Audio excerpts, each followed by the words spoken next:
Today, at the third edition of the Merck Africa Luminary, we continue our strong commitment to Africa. It is a particular honor for me that so many of you share this aspiration and have come to Abidjan today to join us. I particularly welcome all experts joining us from the healthcare sector, from academia, as well as policymakers and representatives of government and non-government organizations. Ladies and gentlemen, welcome to the Merck Africa Luminary, another valuable milestone of our long-term and strong commitment towards the social and economic development of Africa. The scientific program of this event is very rich. I'm sure you will enjoy it and, of course, benefit from it. Today and tomorrow, sessions on medical and social issues will be delivered in English and French, and top international and African experts on non-communicable diseases such as diabetes, infertility, cancer, and cardiovascular diseases, as well as on life science research. Our overall aims are to address social and health challenges and solutions, to improve disease management, early detection and prevention, to build professional healthcare capacity, and to improve access to innovative and equitable healthcare solutions on this continent. So why have we selected Côte d'Ivoire to hold the third edition of the Merck Africa Luminary? Simply because we strongly believe that Côte d'Ivoire is a stable country, is one of Africa's most promising economies, and has experienced considerable growth over the recent years. For Merck, this is a very attractive market to engage in. Just yesterday, I had the honor to open our new Abidjan office. Furthermore, Côte d'Ivoire offers a well-developed business and healthcare infrastructure that supports fast business growth, better achievement of universal health coverage, and access to medicine. Moreover, the country presents an attractive business hub for Francophone Africa. Merck is firmly committed to Africa. We have been doing business on the continent since 1897. Let me briefly introduce you to our company. With businesses in healthcare, life science, and performance materials, Merck is a leading science and technology company. We employ about 50,000 people in 66 countries around the world.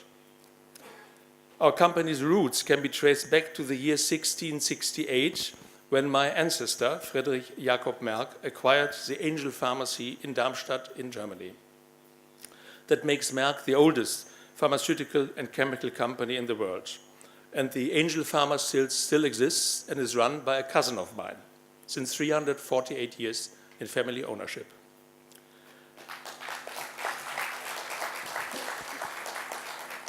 I always stress this because I know how important families are in Africa.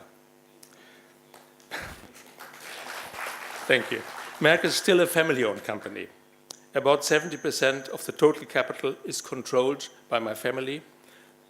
The other 30% are publicly traded at the stock exchange in Frankfurt. Merck is also listed on the German DAX Blue Chip Index and ranks among the 30 largest publicly traded companies in Germany.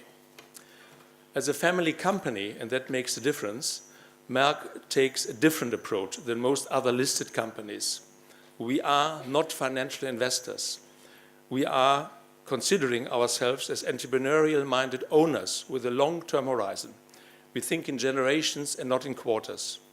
Therefore, Merck can pursue long-term strategies, even if that means sacrificing from time to time short-term profitability. Ultimately, our goals as a family is to hand over the company to the next generation in the best possible shape. Currently, Merck has 11 offices in other African countries.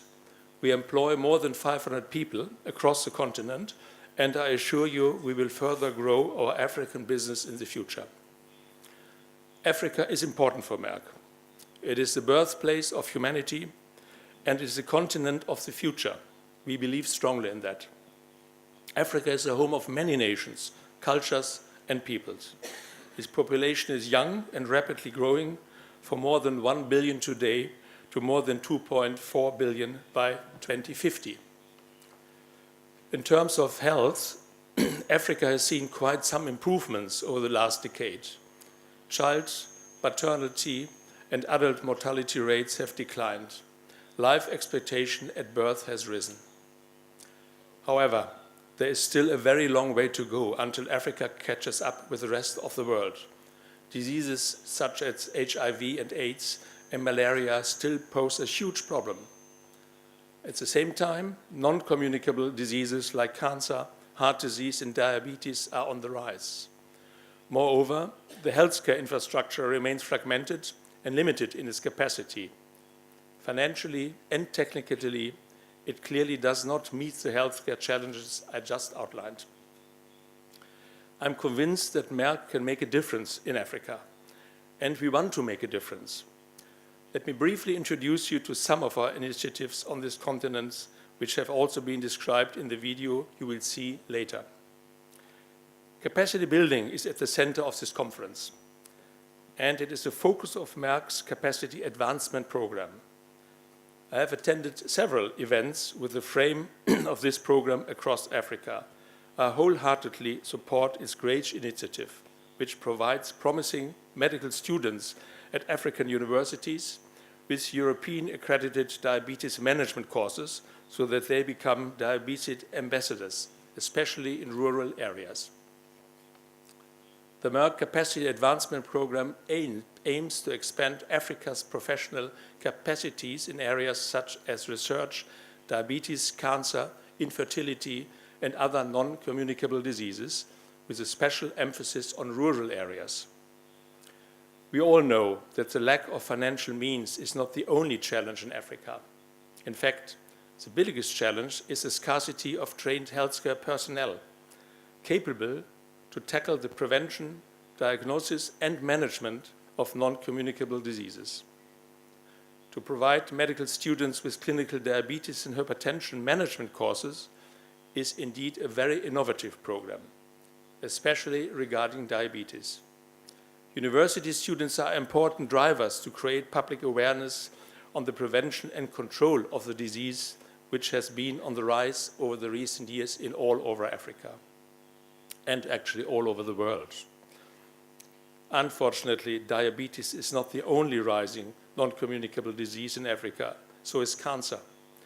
The Merck Cancer Access Program, which provides an oncology fellowship for African doctors, therefore is the right step to improve access to cancer care in Africa, especially since there is a limited number of oncologists across the continent.